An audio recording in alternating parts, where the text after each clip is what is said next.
Vamos lá. E aí, terceirão, beleza? Como que vocês estão de quarentena aí? Tranquilo? Estão muito em choque de ficar em casa? Ó, seguinte, vamos dar sequência no nosso material, nas nossas aulas. E agora a gente vai entrar na parte de filosofia, na aula sobre o Nietzsche, tá? Cujo módulo é o segundo e o título é Nietzsche e a Vontade, beleza? Então, vamos lá. Ó, seguinte, primeira coisa que a gente tem que pensar, assim, sempre um filósofo, ele tem que ser relacionado ao contexto histórico e filosófico que ele está vivendo, ou seja, o que está acontecendo no mundo e o que está acontecendo também na produção filosófica, no mundo das ideias, que estão pensando na época desse filósofo, tá? O Nietzsche, ele vai viver entre 1844 e 1900, tá? Ele está vivendo aí, então, o século XIX, que é um período em que as filosofias que são muito racionalistas, elas estão sendo questionadas. O racionalismo lá do iluminismo, que veio como uma promessa para emancipar o ser humano do jugo da dominação, da injustiça, ele começa a se transformar numa forma... Ele começa a ser questionado e esse questionamento diz que a razão humana, o racionalismo, não é tão potente quanto quanto prometeram sobre ele, tá? Beleza. Então, é o seguinte, primeira coisa que a gente tem que pensar, o Kierkegaard e o Schopenhauer, que são anteriores ao Nietzsche, eles já criticam o racionalismo e eles vão dizer que o ser humano não é movido pela razão, mas ele é movido pelos sentimentos, pela subjetividade, pelos instintos, tá? E aí, num determinado momento, o Nietzsche leu Schopenhauer e, a partir do conceito de vontade do Schopenhauer, ele vai dizer que o ser humano é movido pela vontade. Então, ele pega o conceito de Schopenhauer e diz assim, pronto, está aqui. O ser humano é movido por isso aqui que o Schopenhauer está chamando de vontade. Não é pela razão, é pela vontade, tá? Pela subjetividade, pelos instintos, pelos sentimentos, pela vontade de algo. Só que o Schopenhauer vai dizer que a vontade é um caminho ruim para o ser humano, porque leva ele a criar muita expectativa, leva ele a dar valor às coisas que são grandiosas e que no fundo se mostram como uma verdadeira ilusão. Diante disso, o Nietzsche vai dizer que a vontade não é uma ilusão, mas é aquilo que faz com que o ser humano se mova, promova as suas ações. É o que faz o ser humano dar sentido à vida dele. E, somado à influência do Schopenhauer, o Nietzsche também vai ler Richard Wagner. Aliás, Richard Wagner é um compositor, né, de ópera na Alemanha, e na sua época, contemporâneo do Nietzsche, vão ser amigos, né? Ele convive bastante com esse compositor, Richard Wagner, e isso faz com que essa vida entre os dois amigos desperte no Nietzsche a ideia de que o ser humano ele é movido pelos instintos, pelas vontades, pela necessidade de colocar para fora aquilo que ele está sentindo, pela intensidade da vida. O Wagner, ele curtia essa ideia de intensificar tudo na vida, colocar toda a potência para fora. Então, o Nietzsche, na sua convivência com o Wagner, ele vai falando assim, pô, é isso aqui que o ser humano quer, é isso que o ser humano faz com que ele se mova no mundo, que ele tenha vontades. Bom, diante disso, tudo bem, e a gente está construindo como que o Nietzsche está pensando a filosofia dele. O Nietzsche vai trabalhar, posteriormente, na Guerra Franco-Prussiana como um enfermeiro voluntário. E, na experiência de guerra, que ele vê toda a dor, todo o sofrimento e todos os acontecimentos da guerra, ele vai concluir que é o seguinte, no fundo, a vontade que o ser humano tem não é de viver, não é de ter uma vida plena, não é gozar dos prazeres, mas a vontade primordial, principal, que faz o ser humano se mover, é a necessidade pelo poder, é a ideia de guerrear para poder dominar algo. Então, o ser humano se move pela vontade de poder. Aí, o que vai acontecer? Na sequência, o Nietzsche vai escrever um livro que se chama O Nascimento da Tragédia. O Nascimento da Tragédia, ele vai dividir o mundo, ele vai fazer uma análise histórica e vai dividir o mundo entre duas morais, né? Uma moral de Apolo e uma moral de Dionísio. Isso tudo está na apostila, pessoal. Eu estou seguindo o roteiro da apostila. Seguinte, ele vai fazer toda uma análise de como a filosofia, a história da cultura, elaborou os seus temas, os seus conceitos. Ele vai dizer o seguinte, ó, lá na cultura grega existia a ideia de Apolo e Dionísio. Ambos eram irmãos e filhos de Zeus. Só que Apolo representava a ideia de razão e equilíbrio, uma vida equilibrada, uma vida harmoniosa, equilibrada. Já Dionísio representava a loucura e o caos, ou seja, era o oposto, era a ideia de uma vida intensa, ilimitada, tá certo? Bom, ele vai dizer que durante os anos que se passaram na história da humanidade, desde Sócrates, passando até pelo cristianismo, a dimensão de Apolo, ou seja, da razão, é a que foi privilegiada, tendo como contraponto Dionísio sendo esquecido. Então tudo que era dionisíaco, que representava a loucura e o caos, era visto como ruim, como errado, como algo a ser evitado. Já Apolo, a racionalidade, o equilíbrio, é algo que deveria ser privilegiado, tá certo? E ele vai falar que isso causou, na formação dos indivíduos, do ser humano, ao longo da história, uma ideia de que o ser humano obedecia uma moral de rebanho, uma moral de escravo, uma moral de subserviência, em que a todo momento ele foi educado para ser dominado, que ele foi educado para poder fugir dos seus instintos, das suas vontades. Então, é a ideia de que o instinto positivo, aquele que é um instinto positivo, é a ideia que te tira da cadeira e te faz agir para o mundo, ganhar o mundo, descobrir o mundo, colocar para fora as suas vontades, colocar para fora a sua subjetividade. Então ele vai falar que isso foi negado do ser humano. Na cabeça dele, ele já foi educado desde sempre a ser racional, ser equilibrado, ser harmonioso. Só que qual que é o problema disso? É que o ser humano se transformou em alguém que tinha uma lógica para ser dominado, certo? Bom, então ele vai se contrapor a esse modelo. Ele vai se contrapor a esse modelo e ele vai dizer que a moral religiosa, a filosofia de Sócrates, que acreditava muito na razão, elas de alguma forma não dão conta de entender o que faz o ser humano se mover no mundo, o que faz o ser humano ter uma ação. Bom, a partir daí, o que ele vai dizer? Ele vai concluir, ele vai chegar o seguinte postulado: Deus está morto. O que é a ideia de Deus estar morto? Não confunda com a ideia realmente de Deus estar morto. Ele não é um ateu, ele não está dizendo que não existe uma divindade, um plano sobrenatural, que a gente não consegue ter acesso. Na verdade, o que o Nietzsche está dizendo é que assim, os valores do cristianismo, a partir de agora, estão mortos. O que o cristianismo ensina para a gente, de como a gente tem que viver, isso tudo tem que ser superado. Portanto, ele está propondo uma transvaloração dos valores.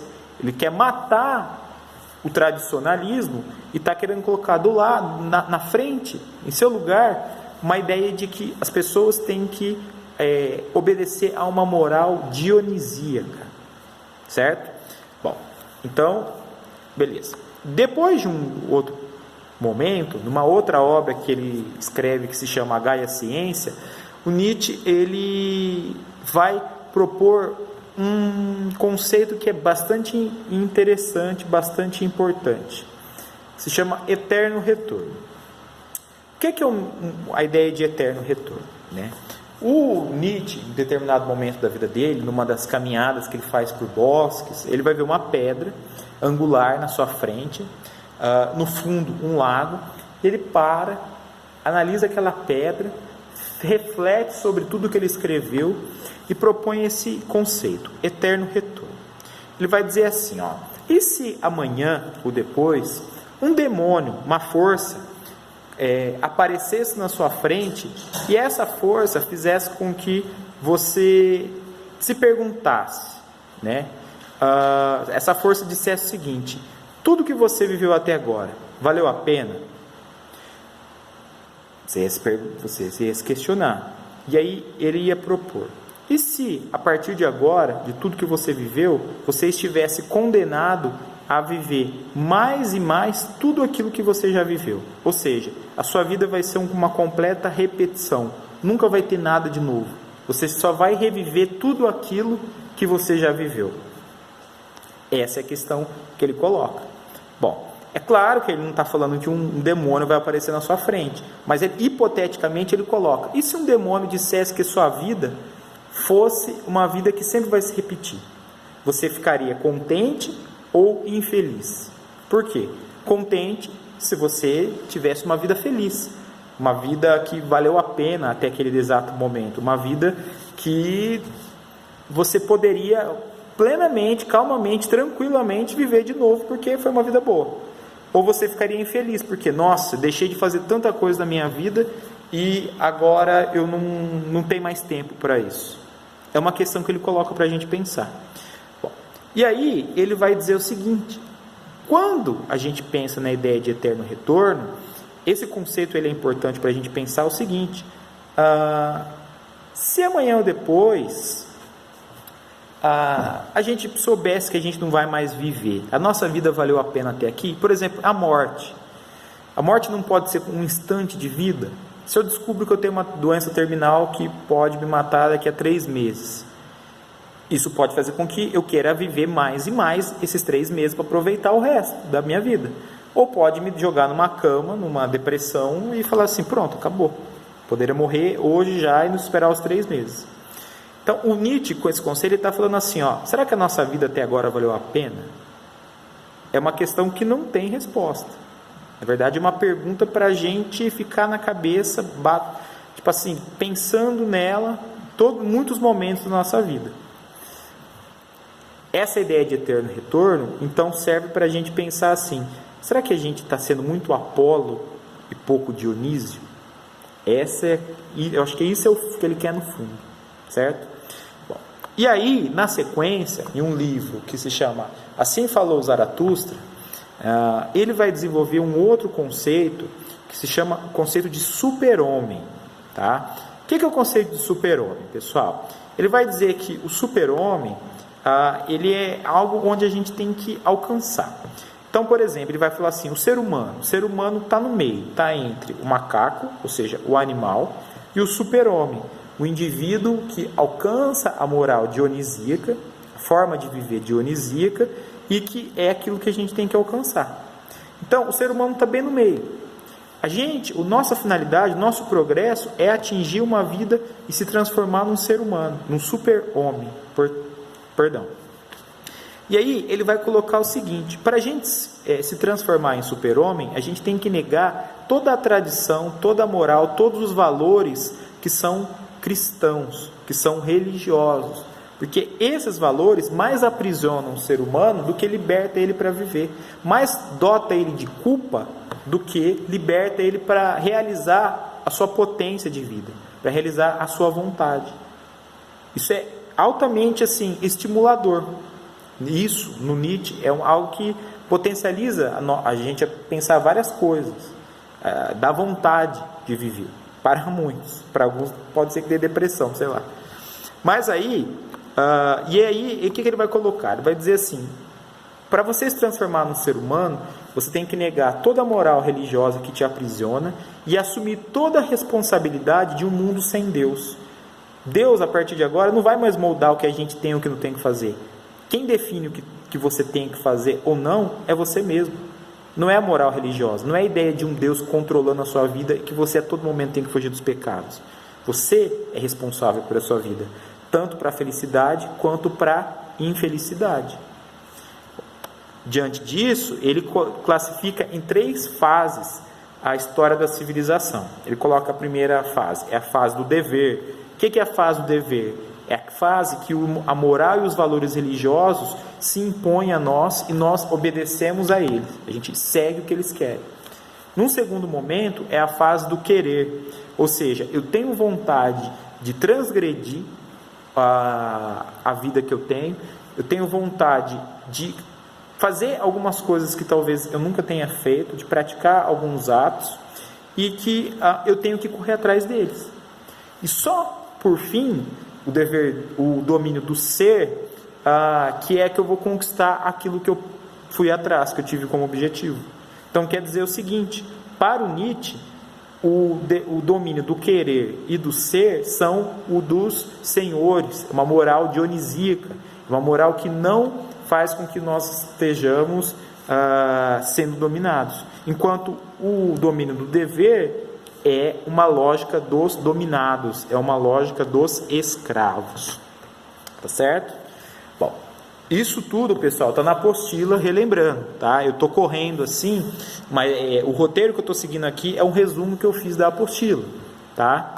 Bom, aí, pessoal, ele vai concluir que para os indivíduos, para o ser humano, fugir ao sofrimento, ele tem que transgredir as regras, as normas, e ele tem que ter força para isso. Ou seja, ele tem que assumir sua responsabilidade na vida que ele tem e correr atrás das suas vontades, certo? Quando o Nietzsche escreve essas ideias, elas ecoam por toda a Europa, tá? O Nietzsche é considerado até um dos pais da pós-modernidade. E aí, ele propõe um outro conceito, um último conceito aqui para a nossa aula, que se chama niilismo. O que significa niilismo? Nada. Niilismo significa nada. Só que nada não é, tipo assim, a gente chegou a um determinado momento que pronto, não tem mais o que pensar. É nada no sentido seguinte, a vida em si não tem um sentido, não significa nada. A vida em si, ela não tem uma ideia que é dada por deuses ou por entidades sobrenaturais. Na verdade, qual é o sentido da vida? Nada. Só que isso, ao invés de desestimular, de desincentivar as pessoas, funciona como contrário na filosofia do Nietzsche. Por quê? A partir do momento que eu assumo para mim que a vida é um nada, eu ressignifico a minha vida. Como? Eu parto da ideia de que o mundo que existe lá fora é um mundo que eu tenho que inventar, é que eu tenho que criar, é eu que tenho que colocar a minha potência para fora e criar uma forma de vida capaz de valer a pena. Então, ele vai dizer, a existência em si não tem qualquer significado. Quando a gente nasce, não tem uma existência que fala, faça isso na sua vida. Mas na verdade o que ele está propondo assim, a partir do momento que você vive, você que tem que inventar uma existência. Ela não é pré-determinada, é você quem a determina, é você quem a faz. E assim, a ideia de niilismo tem a ver com o eterno retorno. Ou seja, pensa sempre no seguinte, se o mundo sempre vai se repetir pela ideia do eterno retorno, a vida que eu estou tendo agora é uma vida que está valendo a pena ser vivida? Ou seja, eu estou feliz no que eu faço? Só assim, você inventando um significado para a sua vida, é que ela vai passar a ter um valor. O valor, ela não é iminente. Aliás, ela não é imanente, não vem dos céus, ela não vem de uma lógica superior, mas ela é criada, ela é formada por convenções, por ações dos seres humanos. Tá certo? Então, essa é a ideia de niilismo. Você aceitar que o mundo é um nada, só que em cima desse mundo você criar uma forma de viver que te satisfaça. Inventar formas de sociabilidade. Beleza? É nóis. Pessoal, aí seguinte, para essa aula, o que eu quero que vocês façam como atividade? Vocês vão fazer o seguinte, vocês vão ler aqui o conceito, novamente, de eterno retorno, do Nietzsche, e o conceito de super-homem e niilismo, tá? Vocês vão pegar aqui, entre as páginas 9 e página 11. Tem citações aqui no original do Nietzsche, que vocês vão ler elas para mim, vai ler também o que a apostila traz sobre comentários e vai fazer para mim um resumo desse texto aqui que contém na apostila. E além disso, vocês vão responder os exercícios propostos do 1 até o 5, tá? Todos eles são múltipla escolha, são questões teste, tá? Então vocês respondam Coloquem a data certinho, que depois, quando a gente se encontrar pessoalmente, a gente discute sobre e eu recolho os trabalhos. Valeu, terceirão. Abraço, hein? Cuidem-se.